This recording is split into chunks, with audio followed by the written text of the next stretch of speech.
Salut à tous. Après l'épisode 3 qui a été dédié au fonctionnement de la centrale solaire nomade, on enchaîne avec un point plus complet aujourd'hui sur la charge. On vous parle de la charge d'un véhicule électrique en l'appliquant à notre i2 chevaux favorite bien sûr, dans différents scénarios, qu'il se passe à domicile ou sur des bornes de recharge de la voie publique. C'est parti. On va pouvoir parler maintenant de la recharge avec la prise T2. C'est simplement une recharge sur laquelle on se penche sur une prise. Donc on a une interface avec le véhicule. Donc là j'en ai amené deux qui sont un petit peu différents. Les gens ont souvent tendance à appeler ça un chargeur. Alors ce n'est pas un chargeur parce que le chargeur est dans le véhicule. C'est simplement un boîtier de communication et une protection. Voilà, ça assure la sécurité entre la prise et le véhicule et ça permet de gérer la charge avec les appels de courant qui sont pilotés par le véhicule. Voilà, donc il y a un certain nombre de fils dans les prises. Ici, voilà, c'est une prise T2. Technologie à induction, ça. Un petit aparté rapide pour ceux d'entre vous qui veulent en savoir un peu plus sur la prise de type 2. Elle est composée de 7 broches de contact, 2 petites et 5 plus grosses. Les 2 petites sont respectivement dédiées à l'appairage lors du branchement de la prise, qu'on appelle Proximity Pilot, ainsi qu'au pilotage de la charge une fois la communication établie, qu'on appelle Control Pilot. Viennent ensuite au centre la sécurisation de la prise à la terre, une phase pour le monophasé L1, ainsi que 2 autres phases pour la charge en triphasé L2 et L3, et enfin le neutre N. Allez, on retourne écouter Joss sur la charge à la maison sur une prise domestique. On peut connecter ceci à une prise classique, car la protection est assurée par le coffret. Voilà, bon, je la branche ici pour vous montrer par exemple. Donc on peut régler le courant après sur la puissance que l'on souhaite. Voilà, 6 ampères, 8 ampères, 10 ampères, 13 ampères et 16 ampères. Ça permet de moduler un peu la puissance de la charge par rapport à l'installation électrique que l'on a. On peut également retarder la charge ici.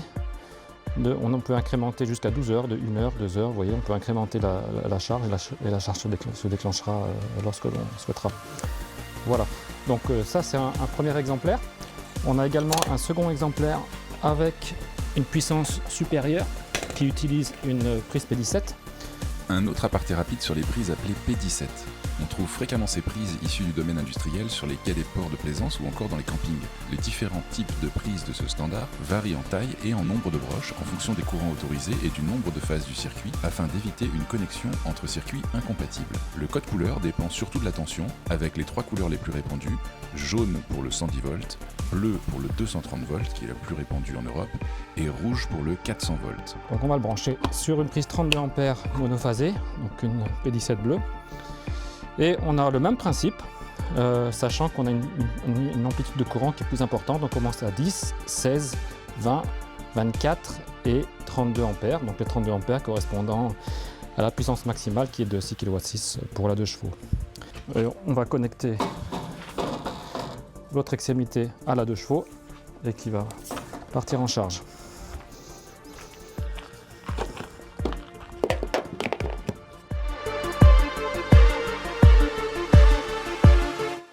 On peut voir que là on a 29 ampères. Ici, comme on a 237 volts, on va aux alentours de 7 kW ici et le compteur s'incrémente. Voilà. La charge à domicile peut également se faire sur une prise renforcée ou sur une borne acceptant jusqu'à 32 ampères installée par un professionnel agréé. Le terme borne n'est pas suffisamment spécifique car la conversion du courant alternatif en courant continu est toujours réalisée dans le chargeur embarqué du véhicule. Afin d'éviter la confusion avec les bornes de recharge rapide, il serait plus adéquat d'utiliser le terme d'interface ou de boîtier de recharge murale. Donc on va parler de recharge solaire pour ceux qui ont des panneaux solaires chez eux à leur domicile. Voilà, donc là c'est une borne Zappy, donc on a différentes marques qui permet un petit peu de gérer ces flux d'énergie entre la consommation de la maison et les réinjections. Donc là on voit qu'on a une certaine luminosité qui produit 3 kW sur panneaux solaires de la maison et qui sont réinjectés dans le réseau car la maison consomme peu. Et je vais brancher la 2 chevaux.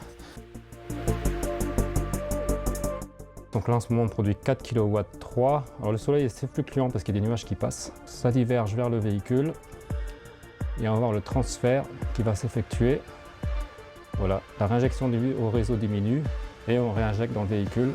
Voilà, tout est transféré dans la 2 chevaux maintenant qui charge à 3 kW 5, sachant que la 2 chevaux peut aller jusqu'à 6 kW 6. S'il y a un nuage qui passe devant et que la production diminue, fluctue, et la charge vers la 2 chevaux va fluctuer également pour permettre d'écrêter toute la puissance, sachant que le domicile prendra la priorité et le reste ira dans la 2 chevaux.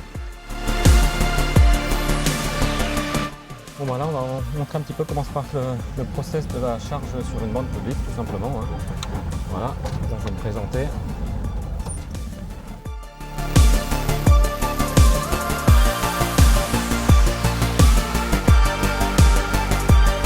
Voilà, donc il faut savoir que la 2 chevaux peut charger donc à 32 ampères en monophasé, ce qui autorise une recharge de 6,6 kW. Alors lorsque je mets le câble, ça coupe tout de suite le moteur du véhicule, donc c'est pour ça que quand j'arrive, j'ai pas besoin en fait de le couper. Sécurité. Donc, je prépare le câble tout simplement. Après pour recharger, alors moi j'ai plusieurs abonnements, alors on peut payer par carte bancaire, maintenant c'est obligatoire en France, ce qui n'était pas le cas au départ. Et après j'utilise, alors j'ai soit ChargeMap, soit Plugsurfing, donc comme il y a des bornes qui n'ont pas été toutes forcément mis à jour, là je vais utiliser la carte ChargeMap qui permet de recharger sur vraiment un ensemble assez important de réseau. Donc on badge, celui-ci est libre, voilà, il me demande d'ouvrir la trappe latérale. Ce que je fais, je connecte le câble dans le connecteur T2, on referme bien la porte pour le contact et la sécurité. Et en principe, la charge va partir. Voilà, ça y est, c'est parti. Comme nous l'avions expliqué dans la vidéo de débrief sur l'expédition Maroc 2025, la i2 chevaux n'accepte que la charge en courant alternatif qu'elle transforme ensuite en courant continu à l'aide de son chargeur embarqué de 6,6 kW. Elle ne peut pas se charger sur les bornes de charge rapide qui alimentent le véhicule directement en courant continu, mais la quasi-totalité des stations de recharge rapide ont quelques bornes qui délivrent du courant alternatif pour permettre aux véhicules moins récents de se charger. On espère que ce nouvel épisode sur la charge de la 2 chevaux vous aura intéressé. N'hésitez pas à nous dire en commentaire s'il y a des points que vous souhaiteriez voir abordés. Et dans tous les cas, comme nous sommes une jeune chaîne qui démarre, aidez-nous à nous faire connaître. Abonnez-vous, activez la cloche, likez, commentez, partagez et bon freinage à tous.